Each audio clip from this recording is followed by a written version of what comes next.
Most people try to gain power by showing off, by shouting their strength to the world, and that is why they fail. The powerful do not announce their rise. They rebuild themselves in silence, and by the time the world notices, it is already too late.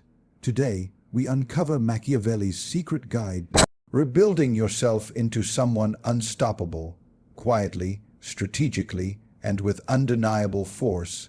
Listen closely, because this is where your transformation begins. The first step to gaining power is not to announce your ambitions to the world. That is the mistake of the many, the desperate, the arrogant, the loud. They believe power comes from showing strength before they even possess it. They post their dreams, speak their goals, boast of what they will one day become. But in their noise, they reveal their weakness. They alert rivals. They awaken envy. They give their enemies time to prepare against them. True power, however, is not forged in noise. It is forged in silence. To rebuild yourself, you must learn to step back from the eyes of the world. You must vanish, not physically, but strategically. You stop feeding the crowd with your every thought and your every plan. You turn inward. In that silence, you sharpen your weapons. Maybe your weapon is your knowledge, the wisdom you are gathering while others waste their nights. Maybe it is discipline, sculpting your body and mind into an unshakable force. Maybe it is wealth, slowly, patiently acquired while the reckless gamble everything. Whatever your weapon is, it is best sharpened in secret. In silence, your failures cannot be mocked. In silence, your weaknesses cannot be exploited. No one can sabotage what they cannot see. Imagine the power of this. While others think you are stagnant, you are rebuilding. While they assume you are idle, you are preparing. And when the time comes to reveal yourself, you will not just be slightly improved. You will be unrecognizable. This is how the underestimated man rises above all. Machiavelli himself would whisper this truth. The loud man invites his enemies to watch him, study him, and learn his flaws. The silent man confuses them. They have no idea where his strength comes from. They do not even notice it until he has already surpassed them. Silence, therefore, is not weakness. Silence is camouflage. It is the cover under which you grow into something dangerous. Consider how predators move in nature. The lion does not roar before the hunt. The snake does not hiss before it strikes. Power belongs to the one who hides preparation, conceals transformation, and then appears at the exact moment when resistance is impossible. You must become that predator. You must rebuild yourself in such a way that when you finally step forward, you command authority not through words, but through presence. Silence is also a discipline. To remain quiet while your ego craves recognition is a test. The weak cannot endure it. They need validation. They need applause for their every minor achievement. But those who endure silence build something far stronger than applause. They build inevitability. They are not seeking permission to rise. They are building an empire within, brick by brick, unseen, until the world is forced to acknowledge it. Think of it this way. Every hour you work in silence is a seed planted in darkness. You water it, protect it, nurture it, and when it breaks through the soil, it does so with force, with life, with undeniable proof of growth. By then, it is too late for anyone to stop it. Power is not only about what you truly are, it is about what others believe you are. To rebuild yourself into someone formidable, you must master not only your inner strength, but also the image you present to the world. Because the truth is this: people rarely see reality, they see appearances. They see what you allow them to see, and if you fail to control that, you hand your reputation into the hands of others who will twist it, distort it, and use it against you. Machiavelli taught that it is not necessary to be truly virtuous, only to appear virtuous. The same principle applies to strength, to wisdom, to leadership. If you are strong but appear weak, you invite attack. If you are weak but appear strong, you invite hesitation in your enemies. To control image is to command perception, and to command perception is to wield invisible power over minds. When you are rebuilding yourself, you will face chaos inside. You will face nights of doubt, moments of weakness, struggles no one can see. But you must never allow those struggles to become public. Let your storms rage behind closed doors. In front of others, you must appear calm, composed, untouchable. They must see stability, even if beneath the surface you are still piecing yourself together. Because the moment others sense your desperation, they will exploit it. The world is not merciful. It smells weakness like blood in the water. You cannot afford to give them that scent. Think of rulers, generals, kings. The greatest among them suffered defeats, betrayals, humiliations. But their people never saw their despair. They saw a mask of confidence, a mask of control. And behind that mask, the ruler bought himself time to recover, time to rebuild, time to strike again. The mask, therefore, is not a lie. It is a weapon, and like all weapons, it must be sharpened. But controlling your image is not only about hiding weakness. It is also about shaping strength. You must deliberately craft what you want others to believe about you. If you wish to be seen as disciplined, embody it in your actions. If you wish to be feared, let hints of your ruthlessness be whispered by others. If you wish to be respected, project consistency, integrity, and power in every public move you make. Do not wait for the world to define you. Define yourself first, and force them to see what you have chosen. Understand this. People are lazy in their judgments. They do not seek truth. They accept appearances. They repeat what they see, what they hear, what is obvious to them. That is why image becomes reality in their minds. If enough people believe you are strong, you become strong in their perception. And once you occupy their perception, their behavior toward you changes. They treat you differently, they yield ground without you even demanding it. This is the subtle dominance of image. There is great danger, however, in revealing too much of your true self. The moment people know your desires, your weaknesses, your flaws, they have a map of how to destroy you. Never give them that map. Give them only fragments of a story, controlled, deliberate fragments, enough to satisfy curiosity, but never enough to arm them against you. Your image must be a fortress, impenetrable, imposing, yet carefully designed to direct attention where you want it to go. The one who controls his image becomes untouchable because his enemies are never fighting him. They are fighting shadows, illusions, and crafted perceptions. They attack what they think you are, but never what you truly are. And in that distance between perception and reality, you hold the advantage. The hunger for power devours many before they ever taste it. Most men rush. They want glory today, recognition tomorrow, and conquest by the end of the week.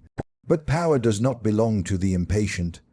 Power belongs to the one who waits, to the one who observes, who withholds his hand until the exact moment when the strike cannot be stopped.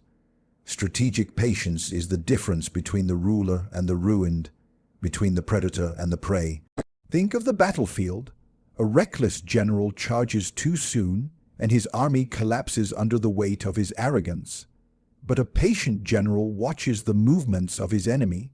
He learns their habits, their blind spots, their weaknesses. He waits until they are tired, distracted, exposed.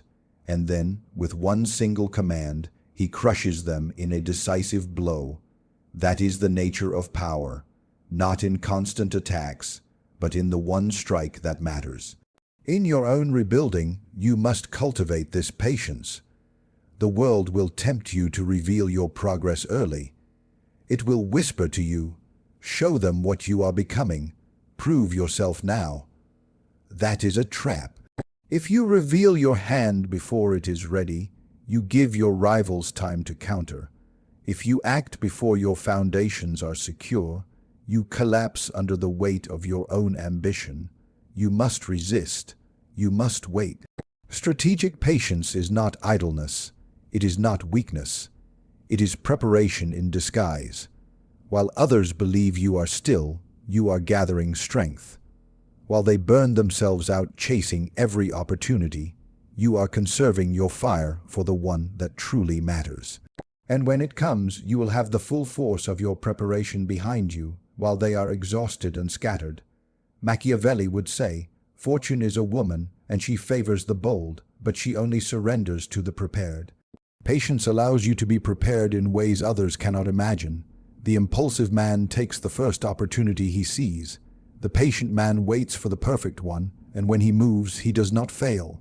Look at history's greatest leaders. They endured years of obscurity, years of waiting in the shadows, years of suffering insults and underestimation. But they endured it because they understood that timing is power. Rising too soon is death. Rising too late is irrelevance. Rising at the precise moment is destiny. That precision is born from patience. Strategic patience also grants you the advantage of invisibility. No one prepares against the man who seems harmless, who seems stagnant, who seems absent. They forget you, they ignore you, and when they have lowered their guard, you reveal yourself.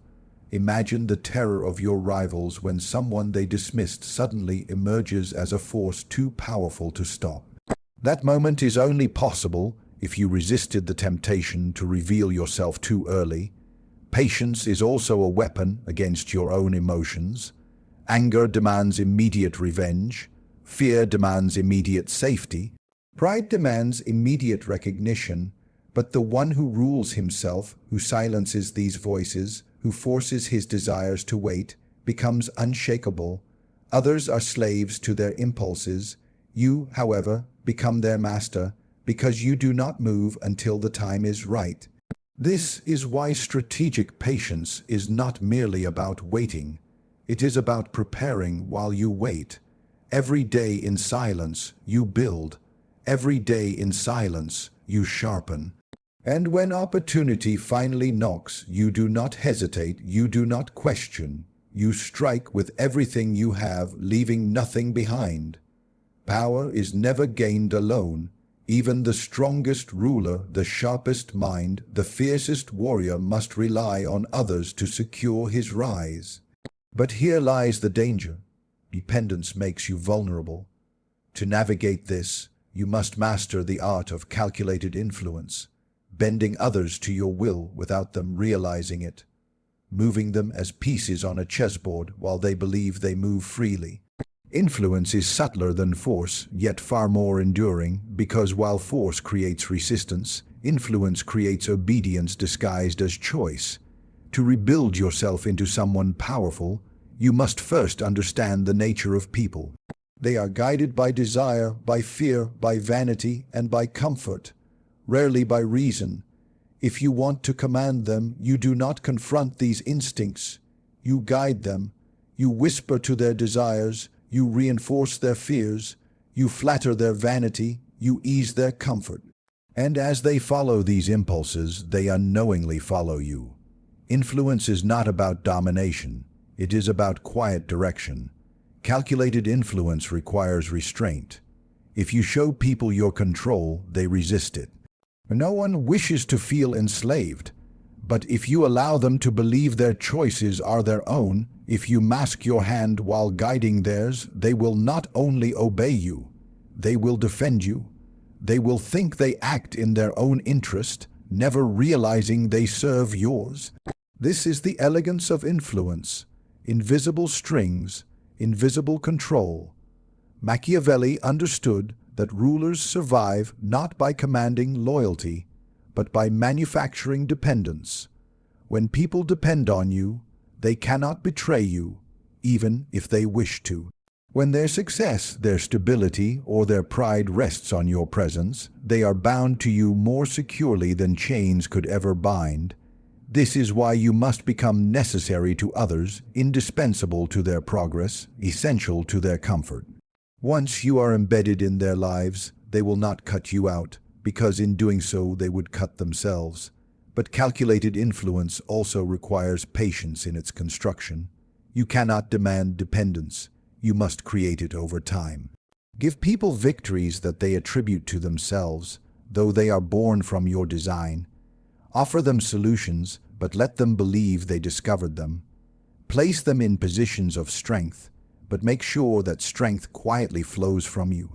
In this way, they rise, but their rise is tied to your hand. They will never strike you down, because in their mind you are not an enemy. You are the foundation of their success. You must also learn to divide influence. Do not place all your trust in one ally, one supporter, one channel of power. Spread it carefully, balancing one against the other, ensuring no single person has enough to stand against you. If one grows too bold, the others keep him in check. If one falters, the others carry the weight. You remain at the center, holding the strings, unseen but undeniable. The most dangerous mistake is to believe influence is permanent. People's desires shift, their fears change, their loyalties wander. That is why your influence must be constantly adjusted, constantly renewed. Like a gardener tending to his plants, you must prune, you must water, you must protect. Let one root wither, and the entire structure may collapse. Influence is alive, and like all living things, it demands care. And never forget, influence is most powerful when it is hidden. If people suspect your hand, if they see the strings, they may resist. But if they remain blind, if they believe themselves free while they move exactly as you intend, then you hold the highest form of power, the kind that requires no force, no threats, no commands, the kind of power that endures even when you are absent, because it lives inside the minds and choices of others. Now you see the path clearly. Power is not seized through noise, but through silence. It is rebuilt in the shadows, away from the eyes of rivals, until your transformation is undeniable.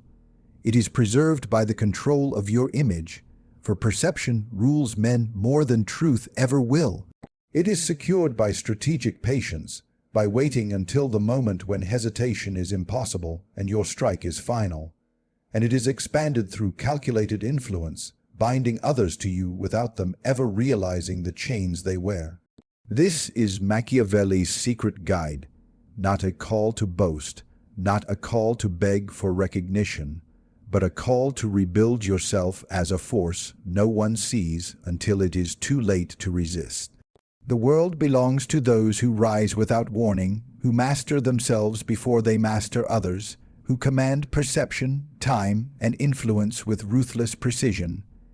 Remember this well: the future does not reward the loud, the reckless, or the exposed. It rewards the cunning. It rewards the silent. It rewards the one who learns to rebuild himself into someone no man dares to underestimate.